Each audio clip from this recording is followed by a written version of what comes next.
96 personas, licenciado. Ya. El que siembra, cosecha. Si no siembran, cuando ya vengan los exámenes, notas finales, todo es transparente. Ya depende de los alumnos, ¿no? Bueno, y cuando hablo de tenemos ya que controlar, no lo puedo hacer cada clase, ¿no? Porque yo ya tengo, yo voy controlando, no tengo secretos. En base a lo que se van conectando, todo. En una media hora lo mínimo, ¿no? Pero en algún momento tenemos que hacerlo, no en algún momento, sino antes de dar el primer examen ya tenemos que tener la idea de cuántos se conecta. Sabemos, lo tengo claro, que las clases virtuales no son lo ideal, no lo aconsejable, ¿no? Pero bueno, dicen que en junio volveríamos. A ver, veremos, ¿no? A ver, hay veces se puede controlar mediante muestreo, o lo mejor es hacerlo por enumeración directa, ¿m? Tipo censo. El censo de población y vivienda es una enumeración directa, pero para lo cual tienen que prepararse, ¿no? Está, están en la etapa precensal, la más difícil. Yo diría la más difícil es la actualización cartográfica. Si logran hacer un levantamiento cartográfico, una actualización cartográfica, habrán dado un paso. Entrar a comunidades pequeñas, localidades grandes, reconstruir los mapas provinciales, no es fácil. Se requiere mucha gente preparada. Generalmente en esa tarea previa lo aconsejable es trabajar con jóvenes universitarios que estudien arquitectura o ingeniería para ver la actualización de los mapas. Muchas veces hay que volver a reconstruir los mapas o la cartografía de zonas tan complejas como la ciudad del Alto, que constantemente se va transformando. Lo propio la ciudad de Santa Cruz, ¿no? Técnicamente tiene que estar bien manejado. Quien es director, lo conozco, pero no está dentro de los que han ganado experiencia en censo. No es obligatorio, pero es importante eso. Yo conozco demógrafos, seguro que debe tener el carnet del partido de gobierno, y eso está mal. Y tienen que estar los mejores cartógrafos, porque se invierte mucho dinero. Y esa información es tan valiosa que va a modificar la coparticipación tributaria. ¿Cómo se hace la coparticipación tributaria? En función del tamaño de la población, lo que nosotros en economía decimos, mercados grandes son atractivos para la inversión y para el consumo, ¿no? Bueno, hay que pensar que lo están haciendo bien. Si en esa etapa presencial se han acercado a un 95%, interesante. Me imagino cómo estarán entrando a la zona de Chapari, son zona de alto riesgo, ¿no? Yo he visto un mapa satelital, no más diré. Parecen, pero algunos periodistas y gente entendida es que no son videos, son fábricas de lo que usted ya sabe. Por eso, un trabajo presencial es fundamental. Concluido el trabajo presencial, ya tendría que tener el INE la información. básica de la población. Eso no se hace público. Ahora, esa información, número de habitantes por regiones, por municipios, esa información tiene que ser corroborada, ratificada con el censo. Por lo menos tiene que aproximarse. Ahora, hay un margen de error. Siempre hay un margen de error. No todo es perfecto. Muchas zonas en el Beni no es imposible, pero es tan dificultoso entrar a villorios en el Beni. Y ahí ves, nos encontramos con fábricas de cocaína, que desagradable, ¿no? Nuestro país.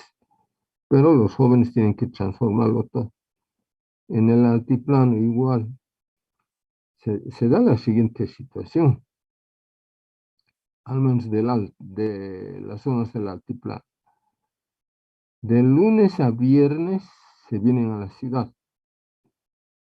a trabajar acá al centro, en la zona sur, en el trabajo de albañilería, o las señoras en el tema del comercio. Hasta yo conozco un lustrabotas. Cuando salgo, lo voy por donde el lustre, es mi amigo. Y él es el que me da los datos. Mm. Ahora seguramente para el día del censo, sus federaciones les dirán, vayan a sus comunidades. Mm. Van a volver muchos a sus comunidades. Pero de lunes a viernes esas comunidades son comunidades fantasmas, solamente se queda gente de la tercera edad, las señoras, y cuando pueden vuelven los sábados, y si no es muy lejos, vuelven a su comunidad. ¿Mm? Es el flujo enorme que baja de las zonas del altiplano al alto, a actividades de comercio minorista, acá y a la zona sur, sobre todo en gran medida la parte de las construcciones, ¿no? Todo eso hay que medir para que los datos no sean superpuestos. ¿Mm? Es complejo, pero a ver, veremos. Yo siempre alguna vez cuando estuve en ese proyecto decía que hay que reclutar jóvenes para el día del censo que conozcan o que sean del lugar. ¿Para qué llevar encuestadores a la ciudad del Alto? Ahí hay jóvenes. Eso supone pues que Línea haga un trabajo muy al detalle. Yo reclutaría encuestadores, por decir, de ciudad satélite, jóvenes que conocen sus calles bien. Hay que registrarlos, capacitarlos y bien capacitados, para que la información que se recoja es muy valiosa. En realidad el censo es un trabajo censal. Lo más importante son los datos demográficos. Ahí sabremos una vez procesados, no es al día siguiente. Esas boletas pasan una fase de crítica y autocrítica. Lento es el trabajo. Luego que han superado la fase de crítica y autocrítica, pasan al centro de cómputo para ser procesadas. Y hay que revisar una y otra vez, no es cuestión de sacar por sacar los datos. Ahora, creo que este gobierno le está dando un carácter político. Sabe que la redistribución de coparticipación tributaria se va a modificar por el tamaño de la población, insisto. ¿Mm? Ahí ya vamos a ver, ahí ya vamos a ver. La ciudad de Santa Cruz a gritos está pidiendo mayor coparticipación tributaria, porque generan impuestos. Y la ley dice que donde más se genera impuestos tiene que haber mayor redistribución de esa variable. Bueno, a mí lo que me interesa son los datos demográficos. Ahí sabremos, por ejemplo, en Bolivia o en La Paz, qué cantidad de jóvenes hay por grupos de edad, porque cuando hacen la encuesta, el encuestador dice qué años tiene el joven, su hijita, etc. Toda esa información es valiosa. casi era empate entre el número de mujeres y número de varones en el último censo muy cuestionado del 2012, muy cuestionado, porque ha sido inconsistente y se invirtió mucho dinero en su planificación. Levemente superior, muy levemente, casi empate, yo diría. En la carrera de contaduría pública, las más serias, las más puntuales son las chicas. Yo con los datos que tengo trabajo, por eso estoy anotando. Las que no tiran la toalla por tirar, abandonar, a eso voy, son las chicas. Que hay también por 10 razones, señoritas, que dejan este año. Es valioso no perder un segundo. Con esos datos vamos a saber la tasa de mortalidad. Ahora, eso va a ser difícil. Si la mortalidad ha venido por el lado del COVID o ha sido una muerte, digamos, de algunos vecinos por alguna enfermedad que no necesariamente es del COVID. Eso tiene que estar bien claro, porque hay una organización privada que ha hecho un recuento de mortalidad por COVID y esa institución privada tiene el mejor dato que el Ministerio de Salud. Es superior al dato del Ministerio de Salud. Y eso ha hecho un trabajo muy sistemático. Se ve que la información del Ministerio de Salud deja mucho que desear, ¿no? Ahí vamos a ver el promedio de edad de la población boliviana.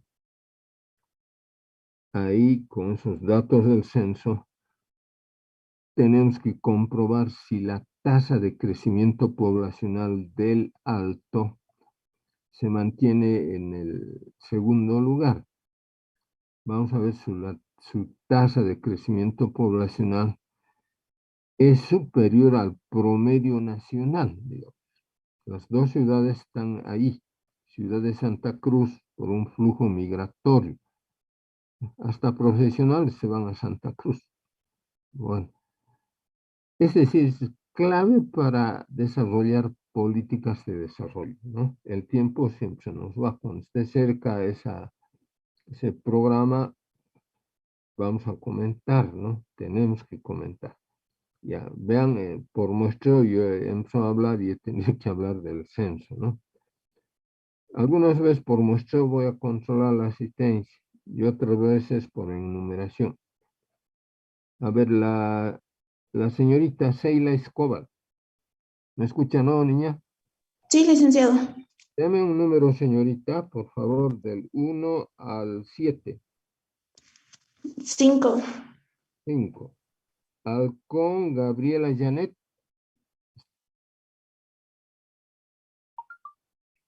Repito. Halcón Gironda Gabriela Janet no está presente, falta. Presente, licenciado. No tiene que descansar, señor, ya le estaba poniendo. A ver, Seila, un número más del 6 al 10. 9. 9. Álvarez Michel Sedenca. Álvarez Michel Sedenca. Una vez más, Álvarez Condori Michel Sedenca. Falta. No. Está presente, es menos de un minuto. No hay que pensarlo con la almohada, ¿ya? Sedenca, a ver, otro número del 8 al 12. 12. 12. Aranzaes Mendoza Andrés. Aquí le dicen buen día. Ya, Presente. está bien. A ver, uno más, Sedenca, por favor. Luego variamos. Un número del 13 al 17. 20. Ah, no, del 17. 17, licenciado. 13 al 10. en ese rango, del 13 al 17.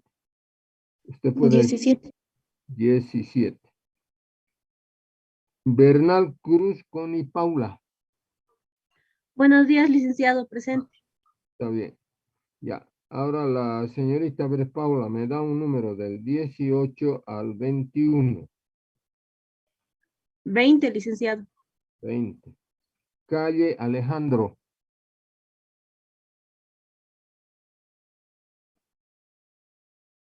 Calle Poma Alejandro. Falta. La misma señorita, un número del 21 al 24. 25, licenciado. Al 24. A 23. 23. Calizaya Adriana. Presente, licenciado. Ya, señorita. Hola, señorita Adriana, un número del 24 al 27. 26, licenciado. 26. Canaviri Mamani Natalie. Canaviri Mamani Natalie. 3 faltas continuas o discontinuas. Los alumnos que acumulen esas faltas ya no pueden dar el primer examen, que va a ser en la Montes, bajo lista va a ser. Seguiremos con la última señorita, otro número del 27 al 30. 28, licenciado. 28. Cárdenas Saavedra Salma. Cárdenas Saavedra Salma Adriana.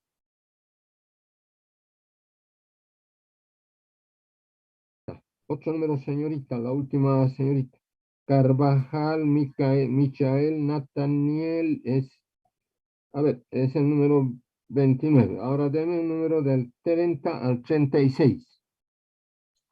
35. 35. Chipana Jessica.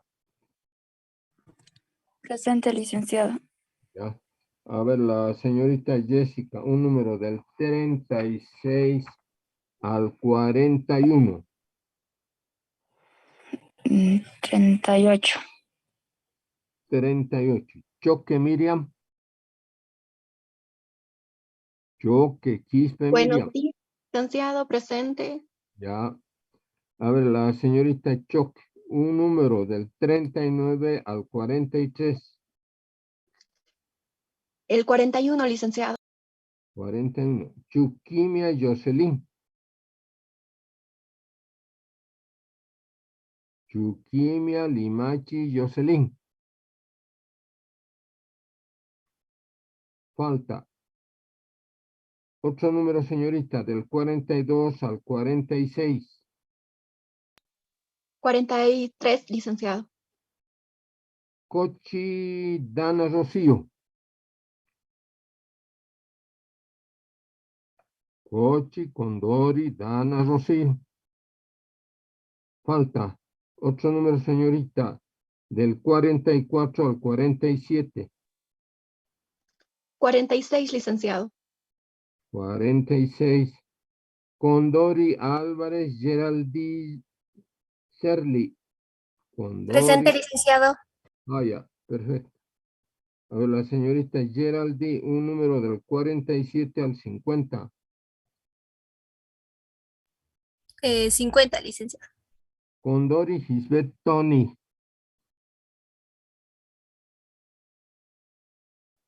Falta. Seguimos con la señorita del 51 al 60 al 54. Del 54. 54. De la Quintana Belis Claudia. Presente, licenciado. Ya, señorita, está bien. La señorita de la Quintana me da un número del 57 al 58. 58, licenciado. Encinas Tuco Carla Alejandra. Presente, licenciado. Está bien, está bien. A ver, la señorita Carla Alejandra, un número del 59 al 63. 60. 60. Espinosa César Efraín.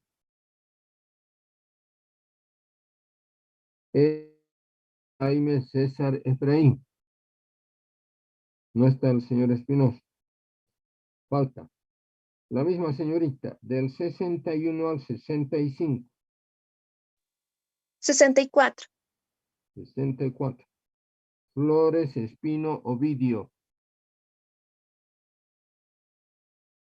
Flores Espino Ovidio. Falta.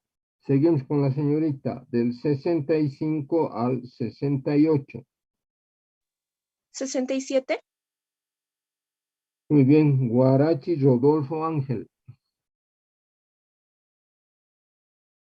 Guarachi Vilca Rodolfo Ángel. Falta.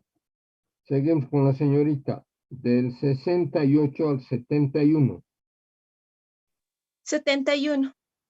71. Huanca Jimena. Presente, licenciado. A ver, las mujeres son, las señoritas son las más puntuales hasta el momento. A ver, la señorita Jimena ahora, del 72 al 76. 75. 75. Laura Jesús Ricardo. Laura Huanca Jesús Ricardo. Falta. Seguimos con la señorita del 76 al 79. 78. Lima Ali Andy Javier. Lima Ali Andy Javier. Falta. Seguimos con la señorita del 79 al 82. 81. Loza Villalobos. Loza Villalobos. Mayeli Alejandra, ¿no? Ya, está bien. Un número usted, a ver, Alejandra, del 82 al 86.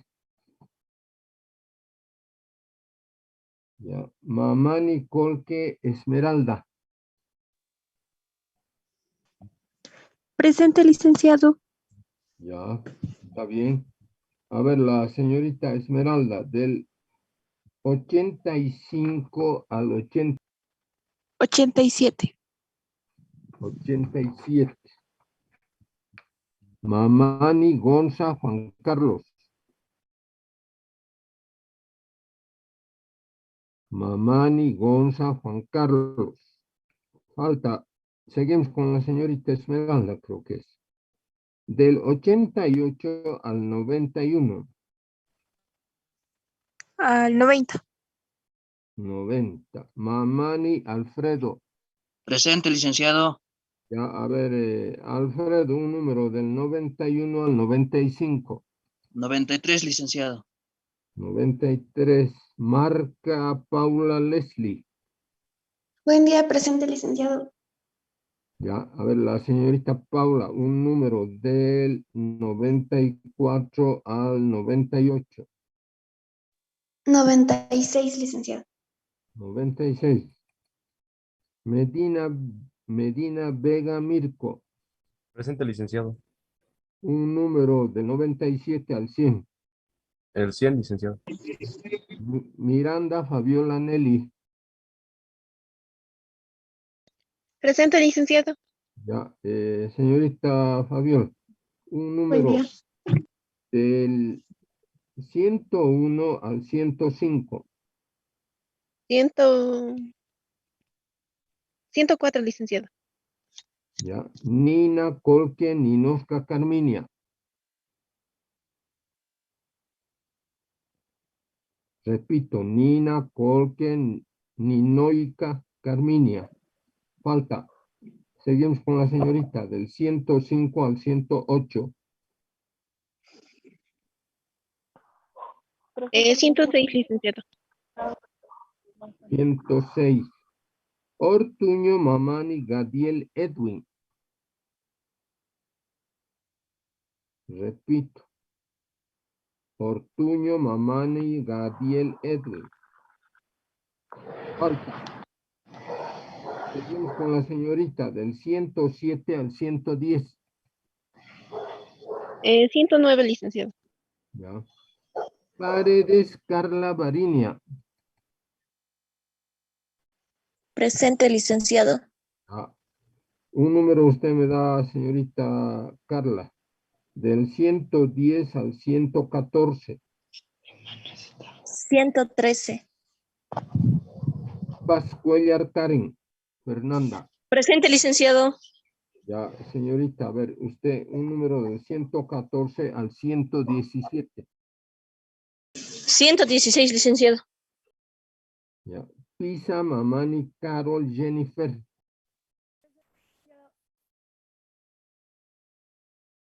Pisa Mamani Carol Jennifer. Falta. Seguimos con la señorita. Presente, licenciado. ¿Está o no está? Sí, estoy presente, lo siento. No tiene que dormir. Sí, perdón. Seguimos a ver. Veamos. 117. Pocoaca Yasmara Tamara.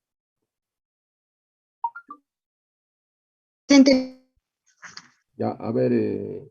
¿Sus papis le dicen Yasmara o Tamara? Tamara. A ver.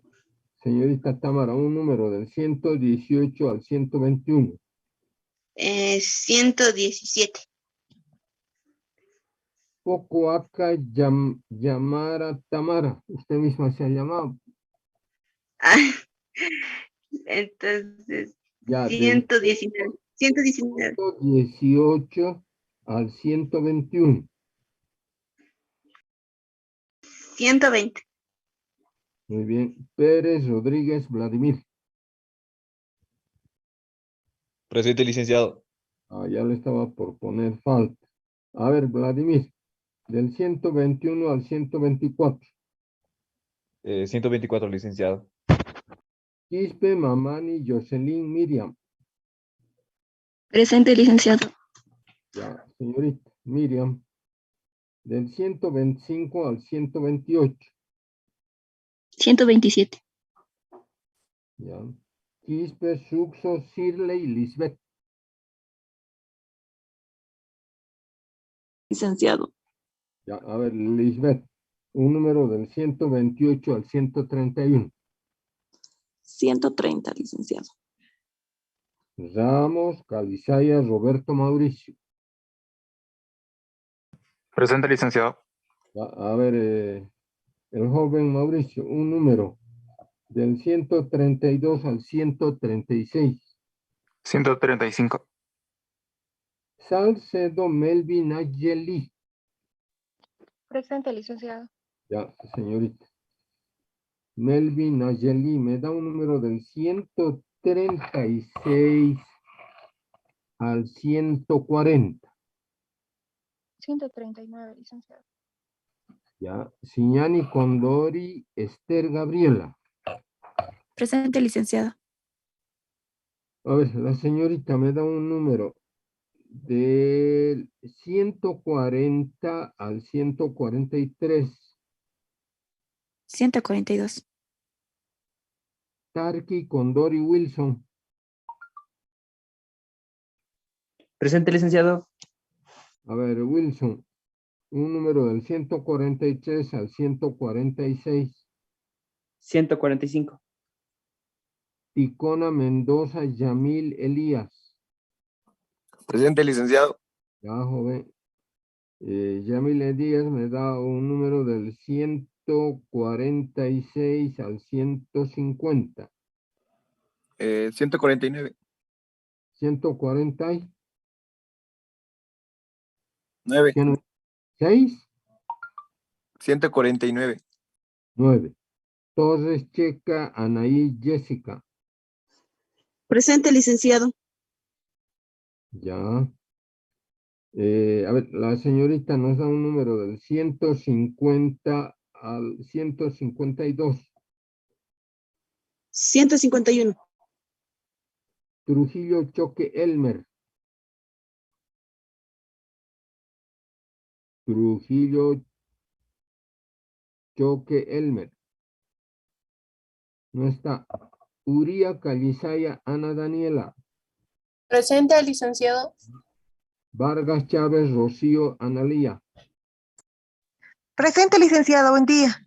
Buen día. Vargas Díaz Carmen. Presente, licenciado.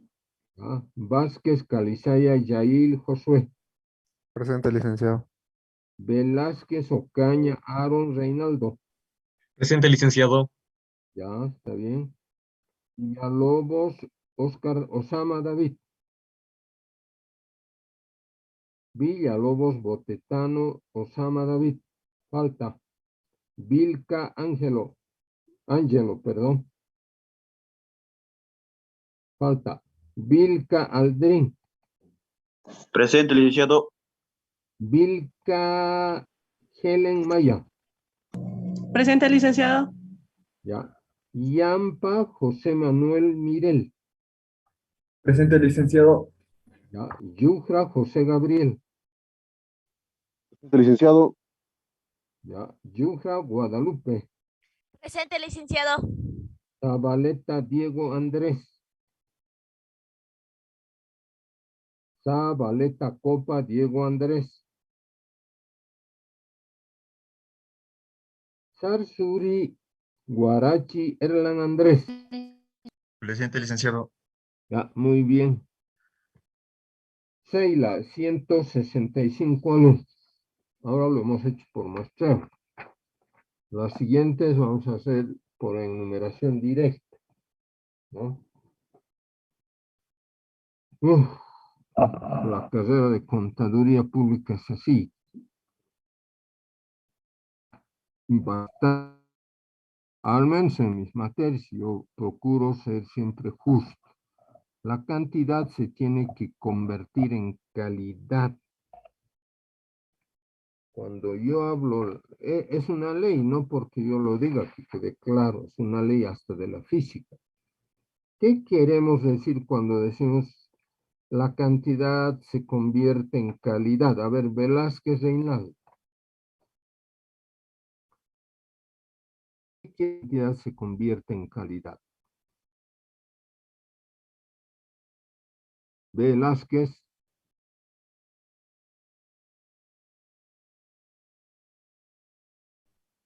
Velázquez Reinaldo. ¿Se ha desconectado? ¿Se desconectó Velázquez? Última llamada. Velázquez. Velázquez.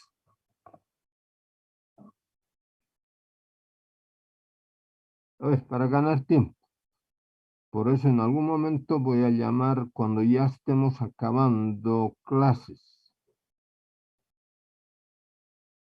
Por decirles así, empezamos 10:05 a llamar lista, o 10:15, pero muy rápidamente. A ver, Sharon, ¿qué es?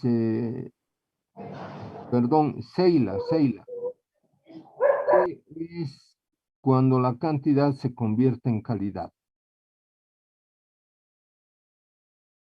Seila Escobar. Licenciado, ¿me escucha? Sí, le escucho bien. Bueno, cuando la cantidad se convierte en calidad es lo mejor de lo que está a un principio. En este caso, Es un proceso de transformación, ¿no? sí, Es como en el agua, donde tenemos las reservas de agua, mediante procesos químicos, la cantidad de agua se va convirtiendo en agua de calidad, ¿no? Bueno, es así. Es una ley que se adecua perfectamente. Yo llevo siempre información. Yo tengo ya una idea. Tiene que, el examen va a haber por lo menos una tasa de deserción de un otros 2%, pero a base del control de la asistencia. El amigo Velázquez, por ejemplo, parece que se ha desconectado. No da señales de vida. Ha dicho presente y luego ha apagado su computador o está en el... Licenciado, Velázquez Ocaña Aaron Reinaldo. Sí, sí. Disculpe, es que no le escuché bien mi Ah, apellido. le llamé y quería que dé su opinión, si ya lo ha dado la señorita G. A ver, ¿qué entiende cuando la cantidad se convierte en calidad? Es un cambio que sucede. Es como un cambio, licenciado. Ya, a ver, pero explica en sus palabras. En sus palabras. Creo que es un cambio muy importante. Bueno, depende de lo que se esté hablando, ya que siempre se dice que es mejor la calidad que la cantidad, y lo que es verdad. Y creo que es eso, licenciado. Claro. Entran con ganas. Y esto es casi normal por estos años de coronavirus. La tasa de deserción en la UNSA en total ha llegado al 30%. En la carrera ha llegado aproximadamente al 35%, por diversas razones. ¿Mm? Hay jóvenes que no tienen internet, hasta se ha dado caso de que yo tenía alumnos que no tenían ni celular, ¿no?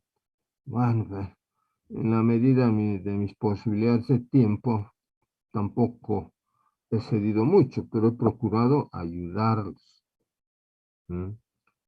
Bueno, eso es lo grave, ¿no? Por eso las clases presenciales son importantes. Ya, uno ya está más tranquilo.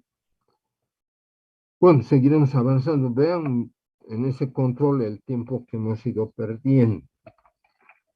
A modo de comentario les digo, por ejemplo, hay la Facultad de Ciencias Puras y Naturales. Solo en la carrera de Química, el total de alumnos es de 150. Solo 150 alumnos. ¿Qué quiere decir? Que el curso de ustedes, por ejemplo, tiene más alumnos que la carrera de Química. Ahí pasan clases creo con 3, 4, así. Una ventaja, una ventaja. Lo que pasa es que hay que incentivar a que estudien química. Eso, pero es una tarea de largo plazo que hay que coordinar con colegios desde el pre-kinder. Bueno, y no es justo, ¿no?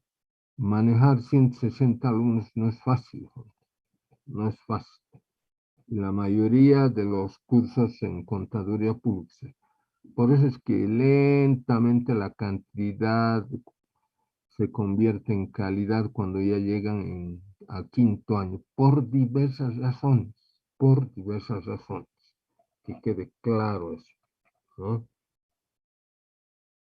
Un año me acuerdo, he estado en uno de mis interinatos, si bien he estado haciendo una evaluación de unas inversiones, y me llamaron. Yo les dije que no tenía tiempo suficiente con mis caderas, con mis materias, ya les he colaborado suficiente. No, que el decano sí o sí hay que reordenar. Tuve que... Y quise invitar a algún colega de la Facultad de Ingeniería que yo conozco, no porque era mi amigo, sino por un matemático. ¿Mm? Y le dije, porque había problemas en esa área, y en otras áreas más, ¿no? Sin dar nombres por ética.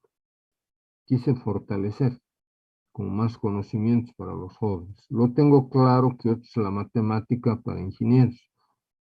No debería de ser al mismo nivel la matemática para contadores públicos, ¿no? Bueno, estaba de acuerdo y me dice, ¿y con cuántos alumnos? Mira, son 130. No, me dijo. Se abstuvo. Soy tu amigo, ¿cómo me quieres explotar? Me dijo. Pero así pasamos nosotros.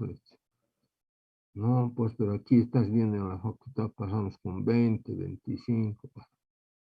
Ese es el mérito de los docentes, pero hay que ser justo con los alumnos, ¿no?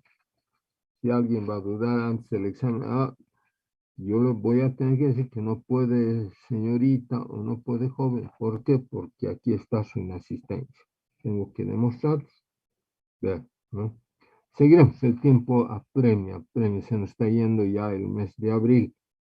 Voy a rogar a alguien si puede detener el avance del tiempo. Seila me va a ayudar a detener el tiempo. Bueno, hemos estado analizando, estamos yendo de lo general a lo particular, estamos ya enterando de los aspectos generales de la economía a los aspectos generales de la microeconomía. Por eso específicamente nos hemos planteado que en el mercado de bienes y servicios, para que funcione el mercado de bienes y servicios, es fundamental que la economía sea una economía de mercado, es decir, sea una economía abierta, con libertad económica, libertad de precios, ¿no? Que no haya interferencias del bien amadito Estado, que el Estado fortalezca con leyes jurídicas, leyes económicas, para que funcione el mercado. Eso en lo interno, pero siempre hay factores externos, ¿no? Realmente, con todo lo que hemos venido analizando en el contexto internacional. Se acerca la inflación importada, sobre todo para mí va a ser una inflación por costos, ¿no? Bueno, ya aterrizado en el Perú, con todas sus cosas negativas, la gente a las calles por la subida de precios, en parte en Chile, etc. Está pendiendo un hilo en el caso nuestro. No es una población muy grande, ¿vean? 11.600.000. El censo nos va a decir que tranquilamente ya hemos pasado los 12 millones. Me imagino que nos vamos a acercar a los 14 millones, ¿no? Todavía es un mercado pequeñito. Ya les comenté el caso de Sao Paulo, Brasil, un gran mercado, ¿no? Ahora, obviamente, también las variables relacionadas con el ingreso disponible en lo posible deben ser equitativas, ¿no? Porque es odioso que alguien pueda y alguien que no pueda, pero eso depende de la política económica de cada país, ¿no? A no olvidarse, la microeconomía que analizamos se basa en esos supuestos de que el mercado sea abierto, haya libertad económica, libertad de mercado, libertad de precios.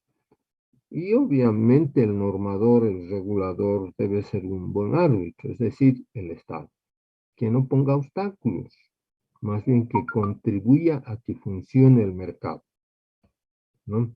Pero cuando queremos hacer, dicen, ay, por la crisis de alimentos, de cereales, sobre todo, dicen, vamos a crear una empresa que produzca cereales, le lanzan. Eso es a largo plazo. Las respuestas deben ser inmediatas, ¿no? Pero no es cuestión de lanzar por lanzar en estos meses que voy a estar con ustedes. Yo siempre les digo, hay que hacer el estudio de mercado. El estudio de mercado nos va a decir, porque hay que identificar, ¿no?, cuál es el comportamiento de los consumidores. En ese estudio de mercado se tiene que determinar quiénes, aunque mínimamente producen algún tipo de cereales. Pero estos son trabajos de largo aliento, porque hay años agrícolas. Antes de entrar a un año agrícola, hay que hacer trabajos de investigación en viveros. Hasta se tiene que estudiar los grados de temperatura. No es cuestión de agarrar semillas y regar el maíz. No, como hay veces se vienen los problemas. Ya con ustedes hemos comentado, no vamos a reiterar, el conflicto económico que se está generando a través de esa guerra maldita. Dos países, Ucrania y Rusia, son productores de cereales, que no son los únicos, pero sumando ambos del 100% tienen una influencia en un 40%. Entonces afecta. Australia es un gran productor de trigo, Canadá, lo propio Estados Unidos es autosuficiente, ¿no? Bueno, pero otros países que vean, 200 años va a ser ya de vida republicana y nunca hemos encarado este tema. En descargo de nosotros hay países, les he dicho, como Egipto, grave, no produce un grano de trigo, o si produce, no tiene mucha influencia en el consumo. Y ese país es grande, enorme, mucha población, y depende del trigo. No es reciente, yo siempre he sostenido que hay un déficit a nivel mundial de trigo. Con mi conciencia he cumplido, ya en otros cargos inclusive. Ministros decían, sí, tienes razón, Liz. Nunca he encarado un programa serio del trigo. Yo parto de un supuesto de que siempre va a haber demanda. A ver, ¿por qué va a haber demanda de trigo siempre? No por esta crisis. A ver, rapidito, el tiempo apremia. ¿Quién me puede dar una opinión? ¿Por qué siempre va a haber una demanda mundial de trigo y de cereal? Porque crece la población mundial. Muchos países han emprendido otras tareas, se han desprotegido de esto, es que es clave. Ya les he dicho, por eso es fundamental tener una seguridad alimentaria, ¿no? No sé si el presidente lo habrá hecho por salir del paso o realmente lo harán, ¿no? Es un trabajo muy profundo, porque incluso si fuese científico, les digo así, porque a veces hay que hacer ese trabajo, habrá que identificar y cuantificar si hay pequeñas localidades o medianas localidades donde hay una producción de trigo o de algún cereal, una especie de censo agropecuario, para tener la oferta de trigo. Y por supuesto que la demanda es toda la población. Yo no me iría por ese camino, mal o bien, pese a sus cuestionamientos, la Cámara del Oriente tiene unidades productivas. El problema es de Santa Cruz muy complejo. Hay en los valles de Santa Cruz hay una producción de maíz. El maíz es importante para el alimento del ganado vacuno. El maíz es importante para las aves de corral, para los pollos. Bueno, y ha habido sequía, entonces no va a cubrir la demanda interna. Escuchaba a uno de los empresarios que decía que le van a pedir al gobierno que importe maíz, que está escaso, porque la demanda es mundial. Probablemente encuentre un vendedor, pero cuando hay una presión de la demanda, señor Velázquez, a ver, ¿sube o baja el precio?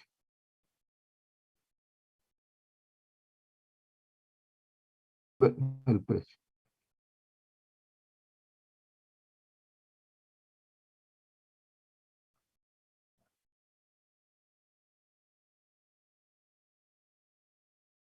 Paula, Laura, a ver, ¿sube o baja el precio cuando la demanda es fuerte?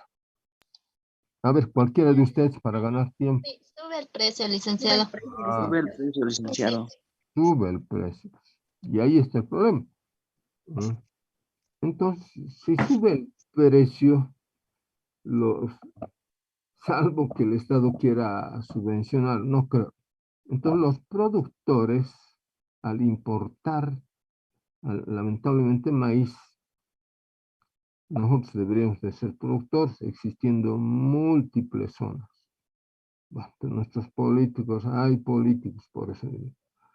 Entonces, al gastar más dinero en la importación para el ganado vacuno, para las aves de corral, por supuesto que va a subir, podría subir el precio de la carne de res, podría subir el precio de la carne de pollo y de otros insumos. Esa es la tendencia, ¿no? Por eso volviendo a los argumentos que yo he dado, qué producir, cómo producir, para quién producir, ahí está, la respuesta la da el mercado, ¿no? Bueno, estaría dando una serie de elementos para que ustedes analicen. Es decir, clave el estudio de mercado, clave hacer el proyecto para ver por cuál lado podría darse una posible o un posible proyecto, en qué rubros. Los granos incluyen no solamente el maíz, el trigo, hay una serie de granos, pero eso hay que medirlo en función de la demanda, cuantificar la oferta, hacer la producción de oferta, la producción de la demanda. Crear toda una empresa para eso, crear 8 elefantes blancos, no me parece. Yo me buscaría técnicos que debe haber en el Ministerio de Agricultura y de Planificación, les digo, háganlo el proyecto. Si hay que contratar consultores, háganlo. Ver las potencialidades, ¿no? Bueno, es así. Ya, volviendo sobre lo nuestro, entonces, cuando hemos hablado de las grandes ideas de la economía, obviamente el productor siempre va a buscar márgenes e incentivos. Siempre va a estar vigente el intercambio voluntario y los mercados eficientes en todo el sentido de la palabra. Los mercados son eficientes en el sentido de que envían recursos al lugar, es decir, al mercado, en el que se los valora más, por lo que acabamos de decir, por la gran demanda. Si hablamos del café, el gran productor a nivel Sudamérica es Brasil. Si hablamos de granos, el gran productor es la Argentina, con enormes problemas.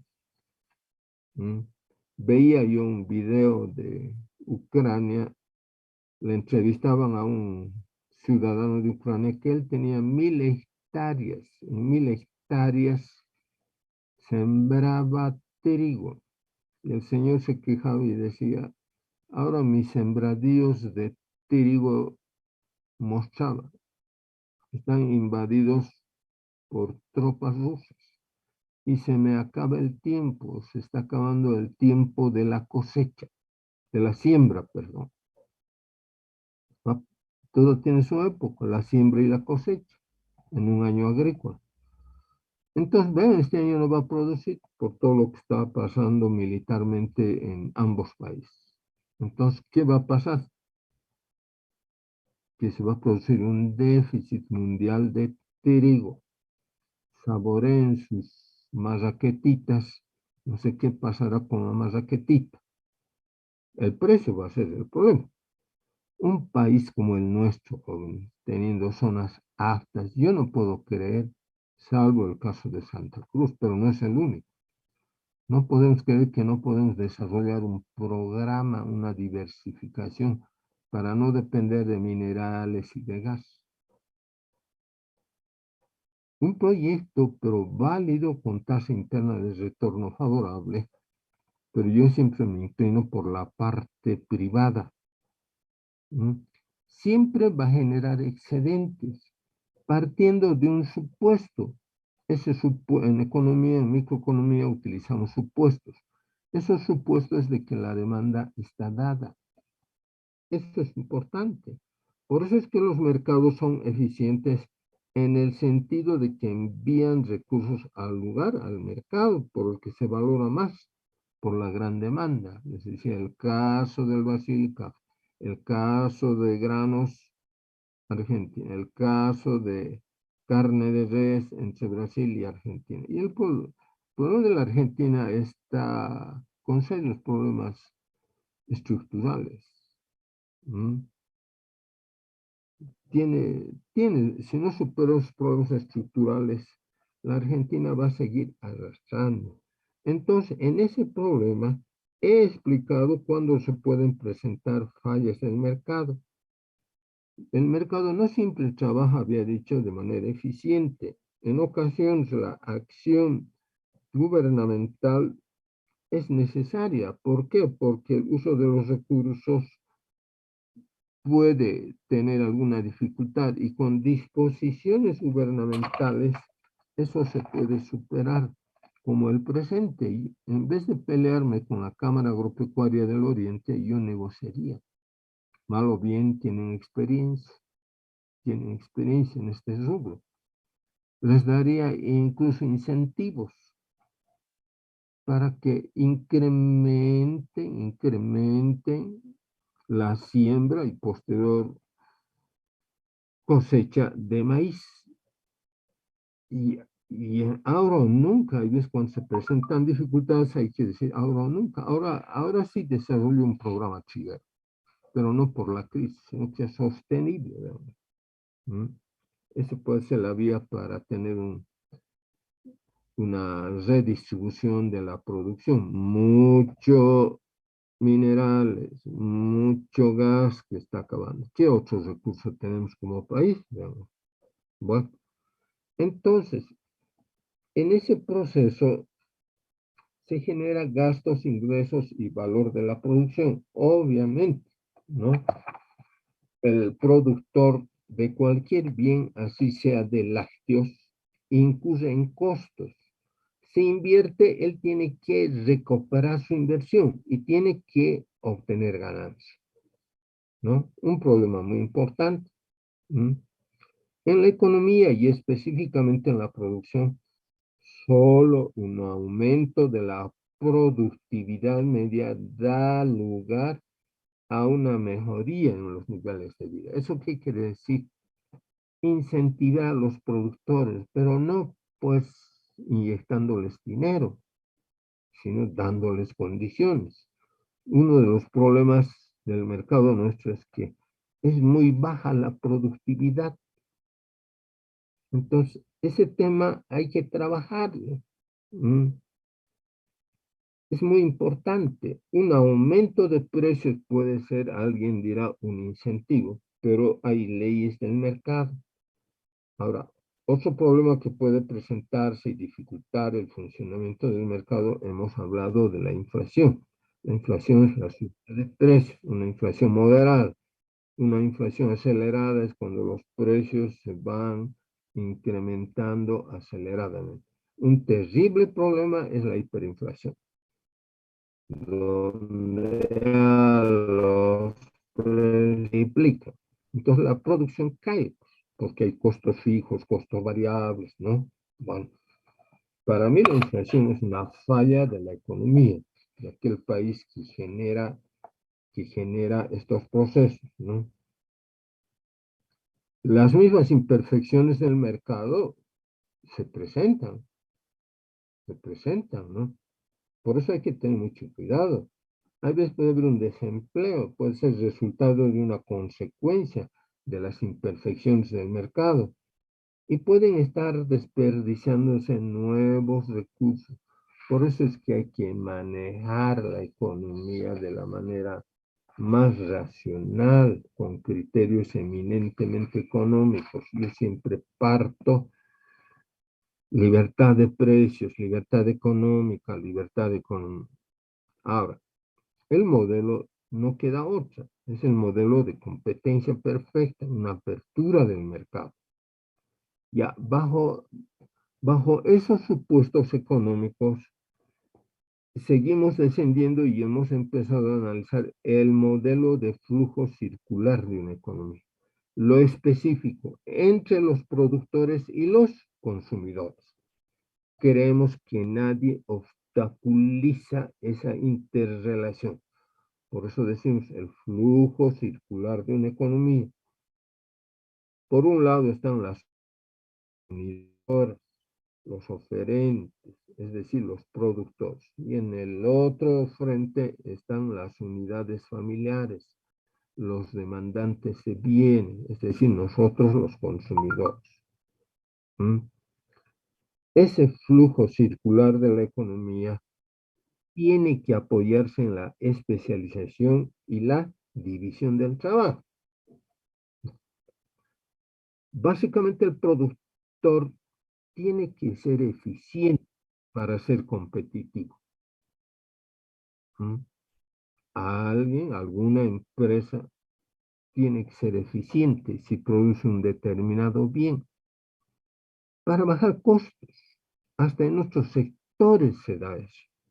No vemos en el mercado, digamos, de bienes y servicios, o en el mercado, pongámosle, o en el sistema financiero, compiten entre los bancos. No les puedo decir, salgan de su casa, vayan a ver cuál es la tasa de interés que está ofertando, pongámosle el banco mercantil, cuánto está ofertando de tasa de interés el banco ganadero, o en las instituciones de microcrédito, FIE, Banco Sol, Ecofuturo. Es una dura competencia, entonces, ¿no? Mucho hace la eficiencia. Ahora, obviamente, las tasas de interés. Cuando hablamos de bancos comerciales, los bancos comerciales, su finalidad del banco es otorgar créditos, pero no chauchita dinero, que quede claro. Si le va a prestar a un importador de bienes de capital dinero, o a alguien que quiere construir una casa, el banco con ustedes, con los técnicos, tiene que asegurarse de que si le va a prestar dinero, ese señor tenga la capacidad de devolver el préstamo en los plazos convenidos. Bueno, tiene sus mecanismos la banca. Estamos hablando de una banca comercial que opera con por decirse, con líneas en la producción o en la minería, bueno, hasta en la importación. Por eso van formando sus propios cuadros técnicos. En las entidades de microcrédito, la demanda siempre va a ser constante. ¿Por qué la demanda va a ser siempre constante en los bancos especializados en microcrédito? A ver quién me responde.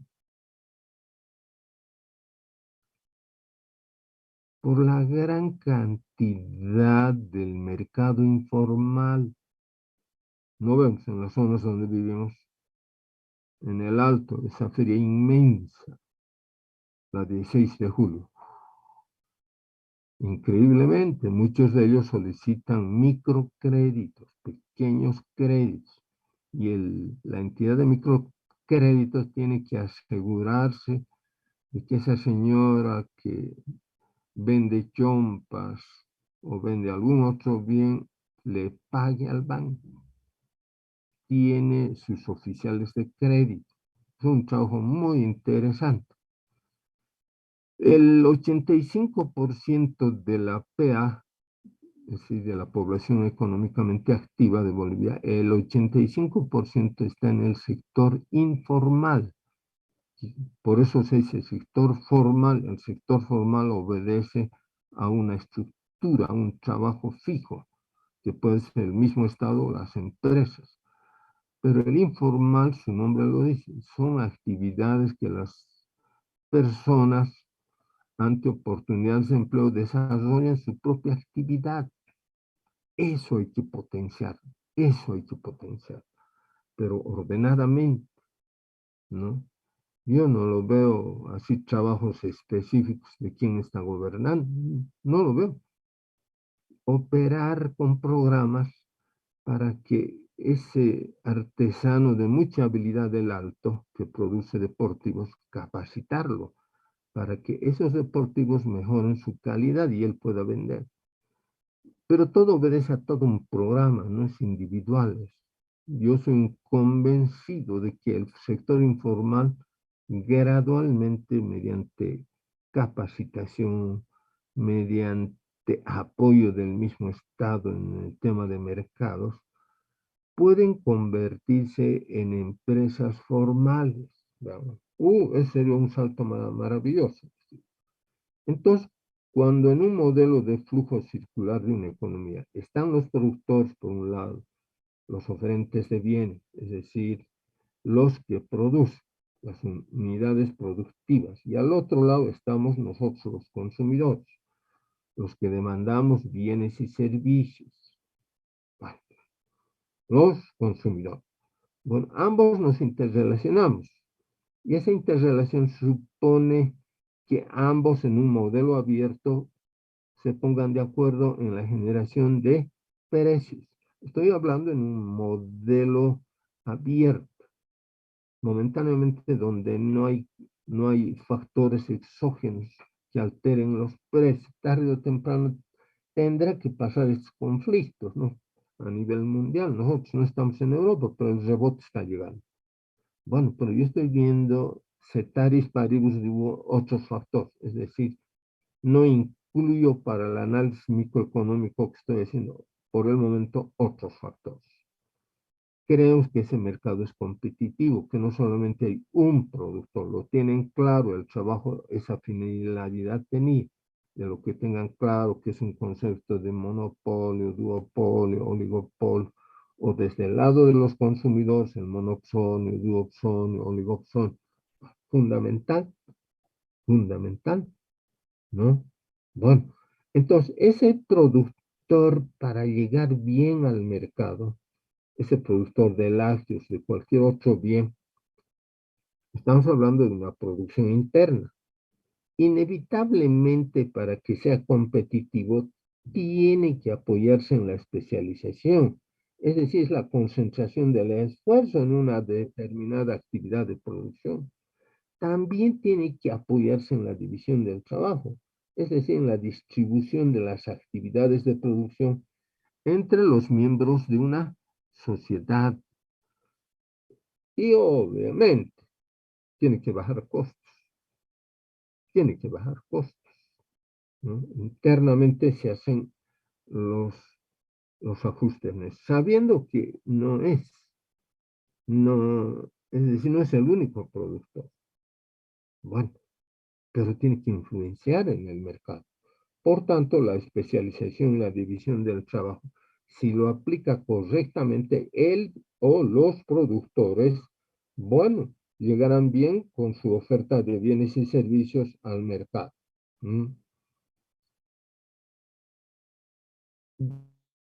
Con la especialización y la división del trabajo son instrumentos valiosos, ¿no? Me cansaría de dar ejemplos en la economía microeconómica mundial, ¿no? Tienen ustedes que entender que la especialización tiene, yo diría, un aspecto positivo. Si se aplica una verdadera especialización, aumenta la productividad, ¿no? Si lo hacemos constante, pero cuando se hace empresa hay que manejarlo bien, con todas las reglas del caso y con toda la seriedad del caso, pese que el mercado nuestro es pequeño. Entonces la especialización ahorra el tiempo perdido, permite utilizar plenamente las aptitudes de cada funcionario. Si es una empresa grande, desde el obrero hasta el técnico, pasando por los, yo diría, gerentes, los auditores. Es que hay veces que hay que ver las cosas. El tema es de la eficiencia y de la productividad. Ahora que estamos hablando en función de empresas medianas o grandes. Esa especialización puede también, ¿no?, tener algunos problemas. Puede tener, no es mal. Pero la especialización, por ejemplo, implica interdependencia, ¿no? Eso es muy importante. Llegar bien al consumidor. Como nadie en una sociedad especializada desempeña más de una o unas pocas tareas productivas, cada uno depende de los demás para suministrar los muchos bienes y servicios.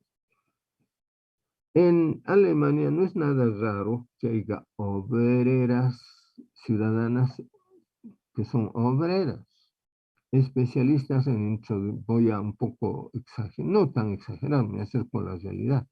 Hubo momentos en que esas obreras eran especialistas en introducir clavos en una estructura productiva, especialistas en sacar clavos. Por eso la especialización es vital. Ese trabajo manual que antes lo hacían los técnicos y los obreros, hoy ya la tecnología ya nos ha dado elementos.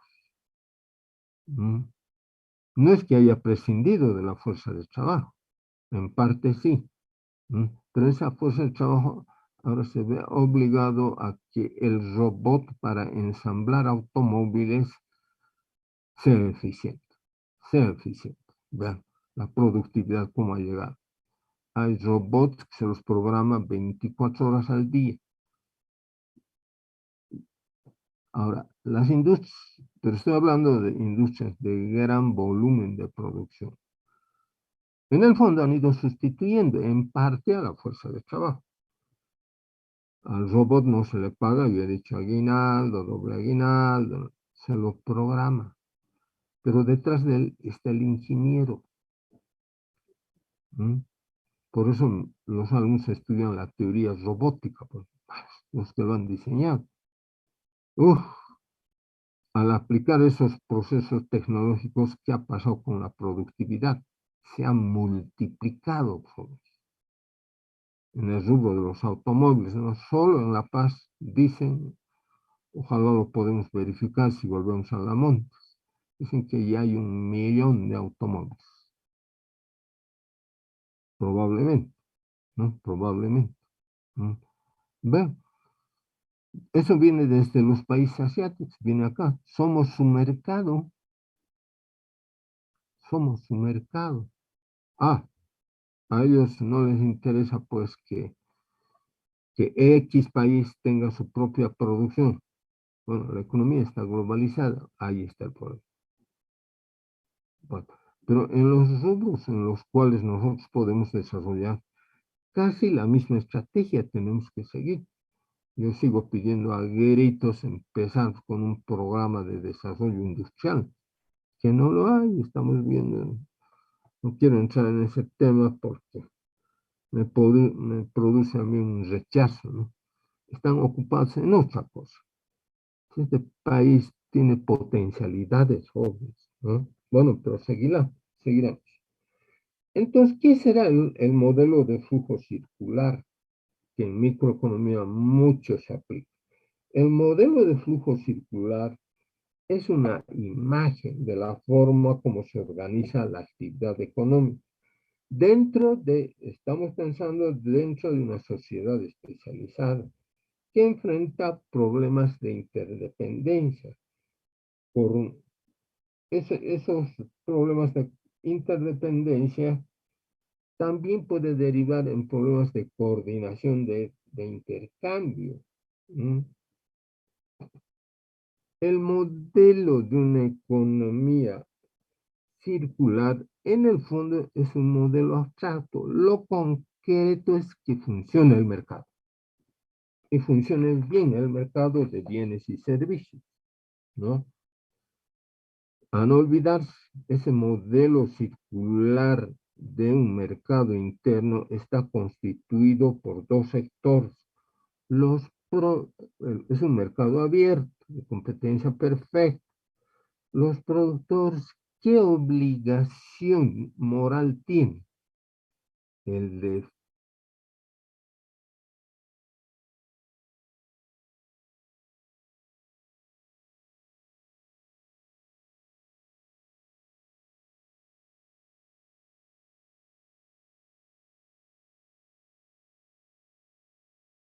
bienes y servicios al mercado, la producción para reducir costos. Y esa producción favorable para ellos lo lanzan al mercado el que siembra cosecha. Entonces llega bien al mercado, nos cautiva a los consumidores consumimos. Que hay una escala de consumo, eso depende de las coyunturas económicas. Tiene que haber tranquilidad, la economía mundial al momento no está tranquila, pero en algún momento tiene que volver para que estos flujos internos posibiliten un equilibrio. Está desequilibrada la economía mundial porque hay mucha especulación, sube el precio del petróleo, están subiendo. Ya personalmente les digo a mí, caramba, lo ideal sería tener una economía al margen del mercado mundial, pero no pueden sustraer. La economía mundial también llegó a Bolivia. Y nosotros somos proveedores, aunque en pequeña escala, de minerales, que en parte los precios están beneficiando. Si fuésemos un país de gran producción mineralógica, parecido a la década del 30 o del 40, eso sería otra cosa. Pero vean la flor de empresa, a mí me da no envidia, sino me hace pensar el modelo chileno. La parte de la minería está muy bien estructurada. Es un gran proveedor de cobre, sobre todo, con una gran demanda hoy en día, lamentablemente, por las industrias bélicas. Y Chile está recibiendo cuantiosos recursos. Primer productor mundial de cobre, no es del montón, importantes ingresos. Antes, gran parte de ese cobre era territorio boliviano. Bueno, el sector privado lo ha optimizado las unidades productivas en el rubro que estoy mencionando. Estoy yendo yo por la parte de bienes y servicios.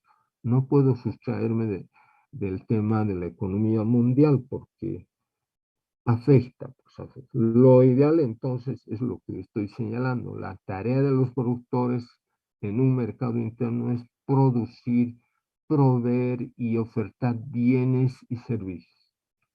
En lo ideal, se ha aplicado división del trabajo, productividad, ese ya es un tema interno. Elevar la productividad y al elevar la producción puede bajar costos. ¿Qué mejor cosa que esas empresas entren en un alto nivel de productividad? Porque eso se va a reflejar en la oferta y en los precios.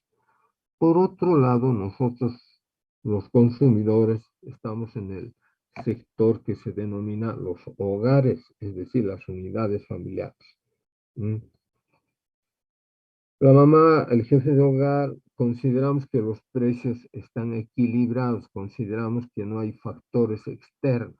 Bueno, se produce el equilibrio entre oferta y demanda, o es igual a demanda. Eso quiere decir que momentáneamente ambos han coincidido, los productores y los consumidores. Han coincidido en fijar los precios y el modelo se reproduce todos los días, sin interferir el mercado, sin alterar los precios. Y la economía por eso entra en una fase de ¿qué? En una fase de equilibrio. El incansable tiene que ser el Estado, generar condiciones para que haya otros productores, compitan, generar producción, generar que los bienes y servicios que producen los productores, los oferentes de bienes, obedezcan a una cadena productiva local.